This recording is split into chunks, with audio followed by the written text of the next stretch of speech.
করে ধরো, ওলিয়ায়ে কেরামের যেই পথে নজর আছে ওই অনুযায়ী চলো, তো তোমার জীবন এমনি এমনি পরিবর্তন হয়ে যাবে। সুবহানাল্লাহ। এটা আমার হুজুর মুর্শিদ কৌশিকের জবানের কথা।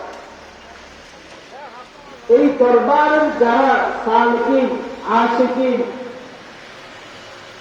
আছে, মুহিব্বিন যারা আছে, তাদের প্রত্যেকটা চিন্তা চেতনা তো শুধু এটাই থাকে যে আমি আমার কাজটুকুকে আল্লাহ এবং তার রাসূলের সন্তুষ্টি অনুযায়ী হচ্ছে কিনা।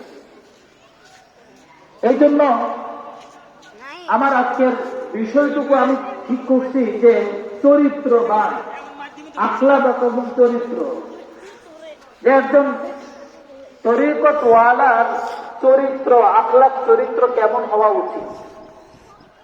এই জন্য আমি যে কোরআনের আয়াতটুকু পড়েছি সেটা হলো আল্লাহ পাক কোরআনের মধ্যে বলেন, লাকাদ কানা লাকুম ফি রাসূলিল্লাহি উসওয়াতুন হাসানাহ। আর সমস্ত ওলিয়ে কেরামরা একটা কথাই বলেন যে আমরা যে কাজটুকু করবো সেটার ভিতরে আল্লাহ একটা রাসূলের সন্তুষ্টিটুকু আছে কিনা।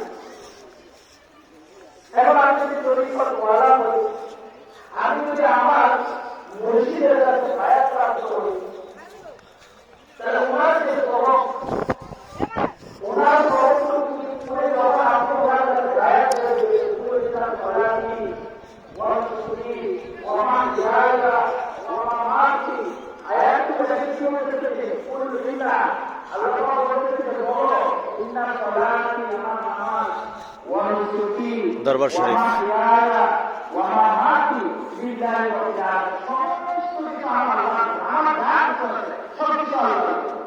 আমি যখন এই আয়াতটা পড়ে আমি ওনার কাছে বায়াত করছি, হুজুরের কামরা বায়াত হওয়ার পরে আমার ভিতরে আমার রাসূলের সেই চিন্তার চেতনার মানুষকে আসলে হয়েছে। আমি একবার চিন্তা করে দেখি, আমার যখন আমি সর্বপ্রথম একদম প্রথম দিক থেকে একটু বলি, ইস্তেমার ময়দান প্রত্যেককে বলা হচ্ছে যে আজকে থেকে ধরেন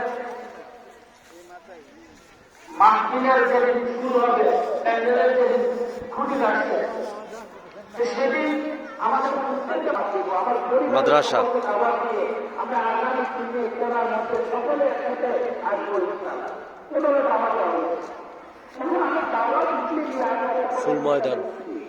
আমি চিন্তা করি যে আমি ওনাকে দাওয়াত নিয়ে দিব না, ওনাকে দিব, ওনাকে দিব না, ওনাকে দিব, ওনাকে দিব না। এটা তো আমি তো আমার মুর্শিদের হুকুম করতে পারবো।